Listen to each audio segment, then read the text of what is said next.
At the huge Soviet-era exhibition centre in Moscow, there's a new show on that's just called Russia.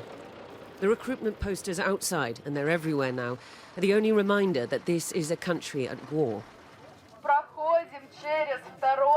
But that's not top of people's minds here. They've come to marvel at the motherland, or rather at a futuristic fantasy version of it, each Russian region represented in dazzling LED. The Chechen Republic is one of the more popular stands, as militaristic as this show gets. Russia's war spoils are represented at 4 stands devoted to the Ukrainian regions, which Russia illegally annexed last year, as though the sandy beaches of Kherson's coastline are really going to pull in the crowds. Half of Kherson region isn't even controlled by Russia. No. Sometimes it controls it, sometimes it doesn't. Do you think that that is a part of Russia now, Zaporizhia? No. Yes, of course. Ukraine thinks it belongs to them. They lost it themselves. We didn't want it in the beginning.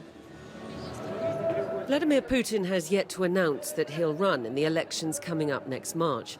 But to make his majority even bigger than usual, the people must believe that Russia is great and their future is rosy.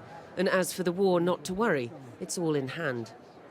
This time last year, in the run-up to Christmas, the message was low-key. Let's think about our boys at the front. Let's keep the lights switched off.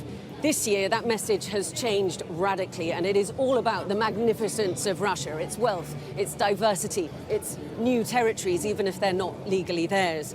And my impression from the audience is that they're lapping this stuff up, wide-eyed and unquestioning, at what is a barrage of messaging.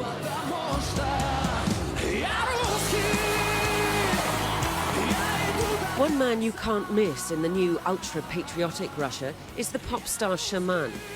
This song, Ya Ruski, or I'm Russian in spite of the entire world, is a mega hit, a song for the times.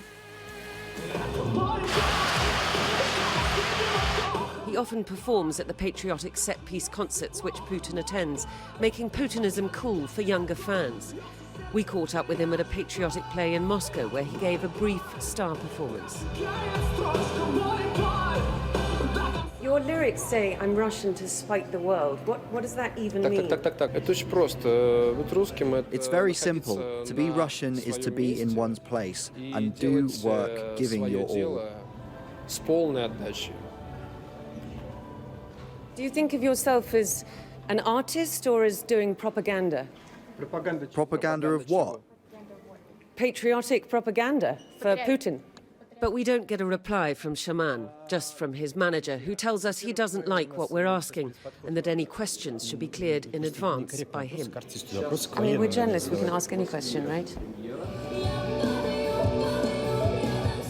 The play is about 3 Russian women on the front lines in Donbass, and it's filled with the emotions and the loss and the tragedy which both sides experience in war. This is our reality. The only thing we can do is help from all our hearts. Help with a pure heart and firmly hope that soon everything will be fine for every person in our big, great country. Patriotic narratives are easier to latch onto than facing up to uncomfortable truths. That by invading Ukraine, Putin has set his country back, not brought it forward. And that the vision of the future that the Kremlin wants people to believe in may prove very different from the one they end up living. Diana Magnay, Sky News, Moscow.